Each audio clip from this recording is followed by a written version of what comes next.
Hi there, dear ones, and welcome back to Emmeyasoleildreamwork. Dreamwork.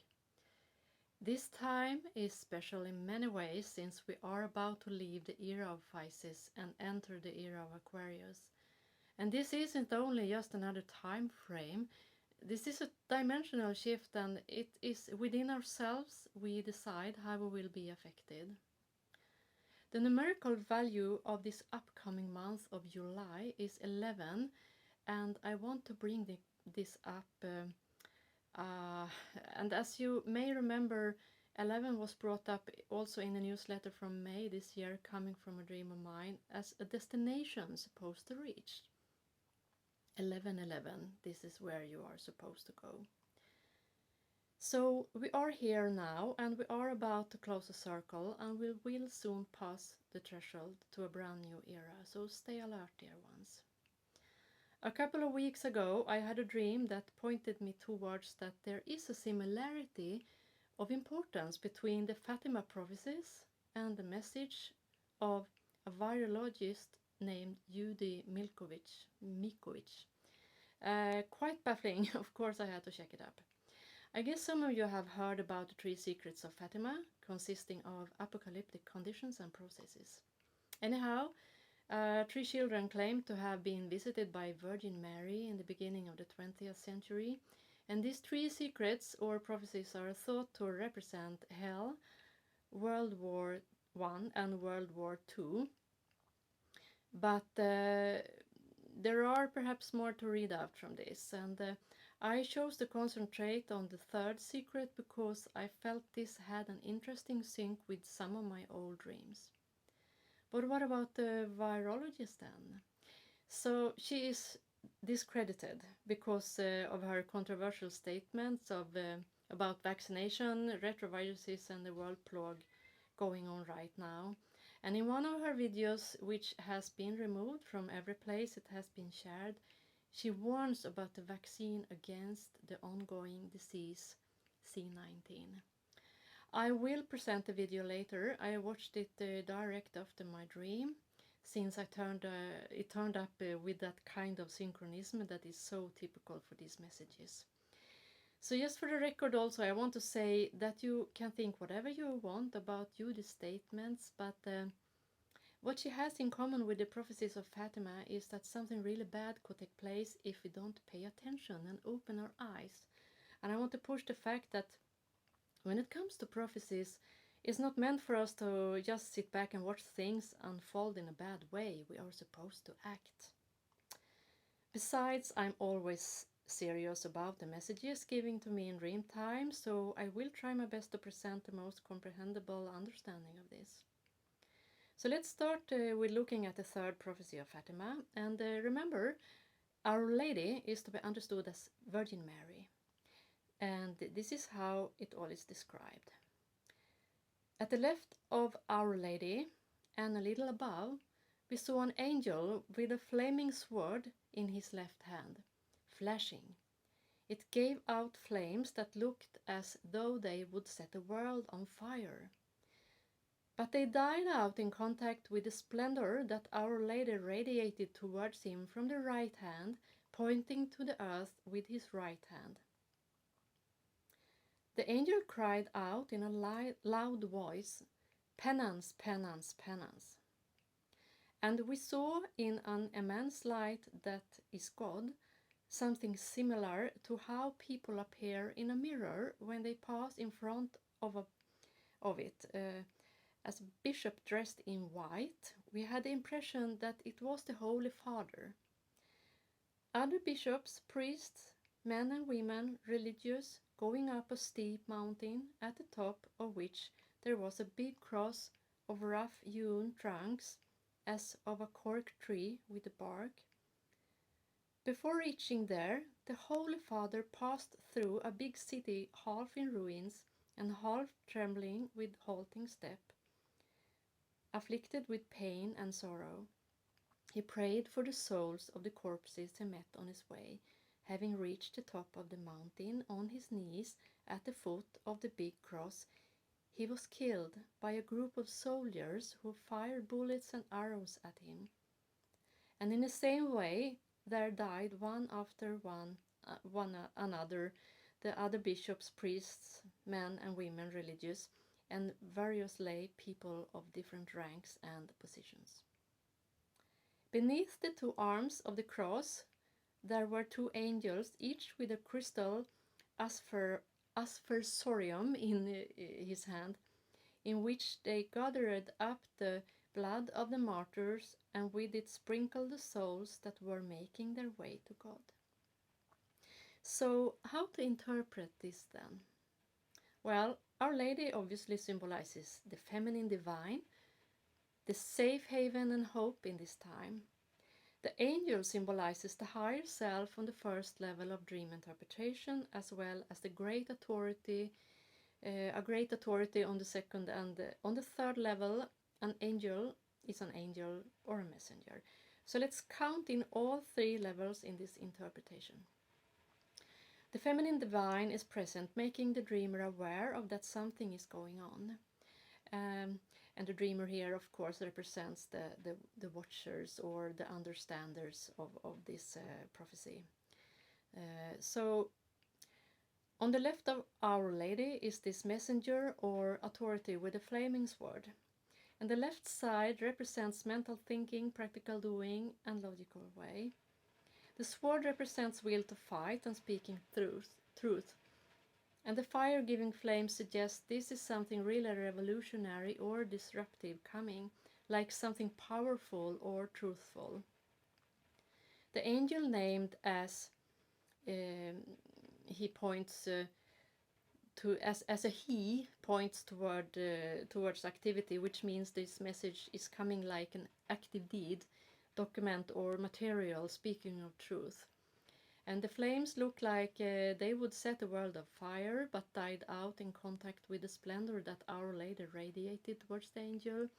And splendor means glory and magnificent, and the world is symbolically representing the human body as well as, of course, the whole world. And religiously seen, the fire symbolizes a guiding presence of God and is also portraying willpower, like in being the messenger of truth, even if that truth means cruel awakenings and pain. The will to fight or speak the truth could set the whole world on fire, then means things can go havoc. The feminine divine, holding the glory and power, will though overcome the severity of whatever the message brings. The angel then gives the message with words instead of fire, crying out, penance, penance, penance. 3 times repeated and suggesting punishment, penalty, or even a need for healing cure. And the plague of today is of course not a punishment for the suffering ones, but there will for sure be repercussions for those who have a somewhat sinister agenda in this. And then there is this great light understood as God, the male side of the divine, but somehow similar to how people appear in the mirror. This is connected to a bishop dressed in white, understood as the Holy Father, the Pope, who is considered being the one closest to God according to Catholicism. The mirror effect suggests that this religious picture is more of a worldly God, and this all points at worldly authorities believing in their goodwill, seen in the white, immaculate color of the dress. And this worldly authority walks through a big city in ruins filled with pain. A city symbolizes organized natural being, and since in ruins, this means what has up to now been considered being order and safety, but is not anymore. The corpses are everywhere. This supposedly good worldly organization could be interpreted as the WHO trying to come up with a cure, tricked by moneymakers, followed by the worldly leaders thinking they do the right thing.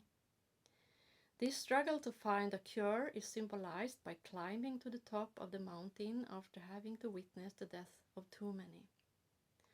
The Holy Father kneels at the roughly made cross. Here is the insight about the huge sacrifice. More religiously featured people climbing the same mountain are to be seen as symbols of believing almost in a religious way in what is done by the leaders. And then something happens, and this passage, besides my dream saying there is a clear link between the Fatima prophecies and the virologist Judy Mikowitz, is the reason I really don't think this third prophecy of Fatima is about World War II, but rather about the world plague of today. Let's move on. So the Holy Father, the trusted world organization, are shot by bullets and arrows by soldiers. This is to be seen in the fact that quite powerful voices are raised against the WHO, saying it has failed in its basic duty when it comes to the worldwide illness going on. Then the rest of the climbers, the blind followers, also get killed, ending up as collateral damage when things go wrong, because trusting the wrong side.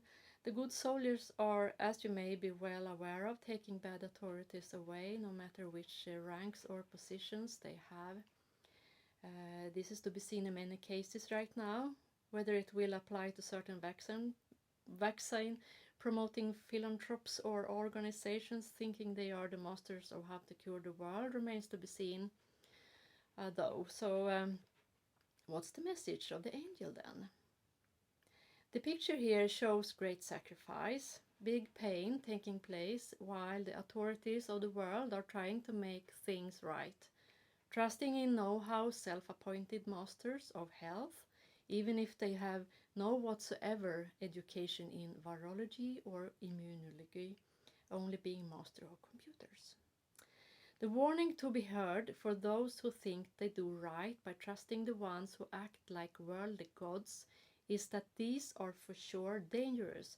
Their goal is money and power, and people will for sure get sacrificed on their way to the top. The angel carrying out this message is, according to my interpretation, to be understood as the virologist Judy.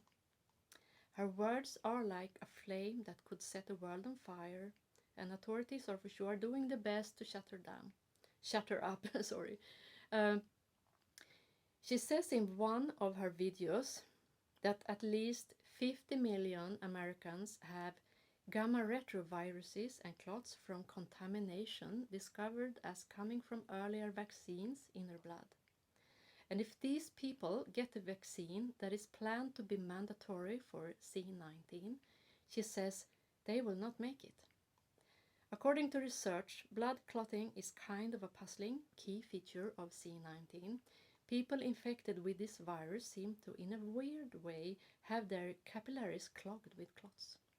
This is a mystery according to medical science, who say this is really very new but might help to explain why some people have critical low blood oxygen readings and why mechanical ventilation often doesn't help. It isn't a mystery to Dr. Milkovich though. In the last scene, there are two angels on each side of the cross holding each holy water font made of crystal, withholding the blood from the ones who got killed, pouring it over their souls when they are on their way to God. And being baptized in blood means being sacrificed, and the sacrificed ones are symbolically to be found in the climbers following the leader, the ones who will lose their lives because of the upcoming vaccine.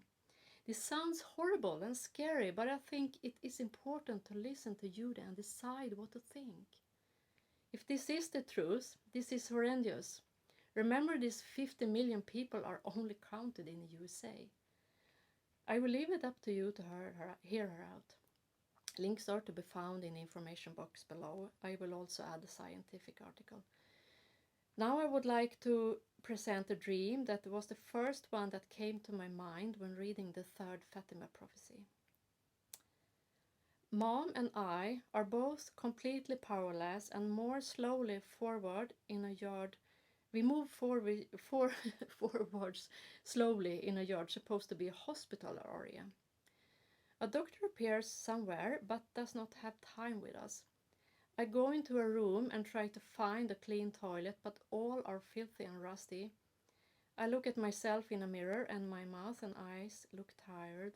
I do feel very tired and sick. In the area there is a white corridor where dolls are placed as if they were patients, and if I try to put the right heads on the right bodies, and everything is very confusing, and I'm very tired. I close my eyes, and when I open them again, I'm lying in my own bed, but I can't turn the light on. I am then together with a friend in an apartment in my grandma's old house. The apartment is mirrored like a version of my grandma's apartment, and we are going to leave and are on our way when Mom and my aunt shows up. I let them watch a movie about kinesiological treatment showing totally new instructions about how to press quite brutally on the stomach. A little girl joins in watching, and then we all leave in a car driving through our hometown that becomes more and more messy. We have to stop when we get stuck in flower arrangements and other things which hinder our progress. So we park at a gravel pit and start walking through the district called Rosenlund, best translated as Rose Grove. We come to a high mountain made of sand, earth and stone in dark brown colors and start climbing. Everywhere there are lions, bears, rhinos, and occasionally one or another white tiger, along with other animals that are harder to identify. Then a large bear rises up on his hind legs when a naked man comes climbing at high speed, not concerned about anyone else. He climbs over a woman who falls backwards along with the brown-colored doorway she is standing in. I ask the man to calm down.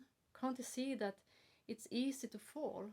He just looks at me with a crazy intense gaze, like if he is challenging me, and I understand that this is all some kind of challenge, and for some people also a competition. And this dream is from January 12, 2004, and considering that I couldn't possibly know anything about what would happen 16 years later, the hospital scene is remarkable. Arranged hospital environment outdoors, difficult to get help despite being sick, enormous fatigue, and most notable are the dolls, which possibly symbolize the alleged false cases of C19 aimed at making people as scared as possible and willing to take the vaccine. But let's continue here in interpreting this dream. Being in my grandma's house symbolizes old wise thoughts, since grandma symbolizes old feminine and nursing wisdom, and a house is a mental construction. The apartment is a certain orientation in this mental pattern, colored by this wisdom, and it is at the same time mirrored, just like the Holy Father appeared in a mirror in the Fatima prophecy. In this case, this apartment means thinking just like the old wise feminine way, reflecting it by repeating it. The caring theme is even more clearer since my friend's name is Karina. We need old wisdom and wise caretaking to come to terms with C19, yes. My mother and my aunt arrives, representing those drawn to the ancient wisdom rather than following the leaders. They learn about the old wise caring way through the kinesiology movie, and the kinesiology is about balance and movement, bringing us a message of the importance of balance in the homeostasis in the body, as well as the importance of not stagnating. The treatment done with pressuring the stomach points towards squeezing something out from the body that isn't supposed to be there. It also points to a Heimlich maneuver that is done for lifting the diaphragm and expel air from the lungs when something gets stuck in the breathing area. The little girl coming in symbolizes the new aspect needed in its thought form, taking part of the treatment. The message is that the body cannot be stagnated, and that some kind of pressure is needed to get the lungs back to breathing, and this is far from being sedated and breathing with a respirator. Then we take off through a district which is also rose grove, suggesting a paradise scenario, but then the flower arrangements stop us from progressing, and we have to keep going by foot. This appeals to the dream presented in an earlier newsletter when going back to Eden, but having to put things right on the way, knowing it would be scary. Then we start climbing the mountain, and the real trial of fire really begins, the world challenge of today. It's easy to fall, nothing is certain. An animal symbolizes instincts as well as challenges and threats. Bears represent strength, and standing on two legs means rising strength and time for really paying attention. The naked man climbs very fast, like he have to get to the top first. His nudity could be compared to the white dress of the Holy Father, like in believing he's pure, but just like in the fairy tale, the emperor's new clothes, he's only naked, exposing his own motives. On his way, he without scruples runs over a woman standing on the threshold of an initiation. He's only focusing on his own stress and fear of losing the picture of himself. The brown-colored door suggests the woman's initiation moment was really in tune with the true challenge she was about to break the code, since matching the dark brown colors of the mountain. And my take on this is that the woman is to be interpreted as Dr. M. She has co-founded and directed the first neuroimmune disease institute, and I do not exaggerate by saying that she would know what she's talking about. Because of her book Plague of Corruption, she was persecuted and thrown in jail without a single valid indictment. In order to get out, she was charged with a 5-year gag in order not to reveal the background to the abuses she was subjected to. I don't think that was a random attack, do you? She was run over and pushed away, just like the woman standing on the threshold to a huge understanding in my dream. So, dear ones, what to do with this information then? The most important thing is to know all cards in the deck. Inform yourself before allowing any kind of substances to enter your bloodstream. Take command over your lives and your bodies. Take command over your health, and when speaking about that, breathe. You know, I have been mentioning Wim Hof and his fabulous breathing technique, and I really want to stress this on you, not least since it really helps when having acute shortness of breath and since promoting blood oxygen saturation. Remember, you are the boss over how you feel. You can change your thought patterns and take control over your fear and thereby over your health. Pay attention and don't react according to inner fear programming or outer fear mongering. You are a creator and a magician too. Don't ever feel like things are out of your power. What is going on now is scary. And when connecting the dots make it all look pretty biblical, it's easy to walk into the fear trap, but just breathe and keep your head cold. Things are special right now. We are in a special time. We are really standing on a threshold towards something wonderful. I really feel strongly that we who are here on this planet right now has chosen this to learn and grow from it. We are climbing the mountain together, and that's such a great honor. Stay confident, all will be well. Finally, let's look at some of the astrological dates of July together. So we begin with July 4, when there will be a full moon lunar eclipse in Capricorn with really intense energies. Truth may come forth in ways that haven't been properly progressed or scrutinized, so don't make any life-changing decisions before thinking things through both once and twice. The numerological value of this date is 15, which have to be transformed to 6, the devil card turning into the lovers. Accusations and arguments undoubtedly cause division and conflict. Therefore, try your best to reach understanding and unity. July 8, Mercury in Cancer square Mars in Aries, and the need for balance increases. Not least since Mercury is retrograde, and the combination could cause a lack of impulse control and aggression. The numerological value of this date is 19, suggesting inevitable meetings of a strong nature seen in the tarot card Sun.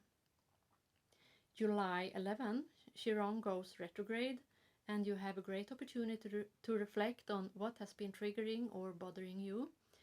There is a great chance here to start a healing journey inside, and since the numerological value of this date is 22, this means the Fool's journey inwards. This is a portal you would want to enter if you feel that inner calling. Now is the time, you know. July 12, Mercury goes direct into Cancer, which means stabilizing things emotionally. And number 5 is ruling this state, fortifying your inner stability, which is needed since Sun also enters Cancer in opposition to Pluto in Capricorn. This means bawling truth time and revealing yourself as you are, no matter what it will lead to. And this phase of time, anyhow, it's no meaning to wear masks. So make sure you don't use half-truths, because they will come back to get contested. And July 20, we will have a new moon in Cancer and opposing Saturn. It will somehow be harsh. So no second chances are given to those who are caught with not having spoken up truthfully and come clean. An interesting theme when it comes to the world situation and certain authorities who really could find themselves hanging loose. The numerical value here is 4, symbolizing the need for order and safety. And July 22, Sun enters Leo, and suddenly things feel more bright and shiny. What has been really difficult to deal with becomes manageable. This is seen in number 6, showing the great result in reaching understanding and unity. So use this good vibe, Leo energy, for the best. And dear ones, feel as always free to contact me, subscribe and make orders for readings. Check out the information box for links to this below. And bless you all, and remember, we all are in this together and all will be well. I love you all, and bye bye.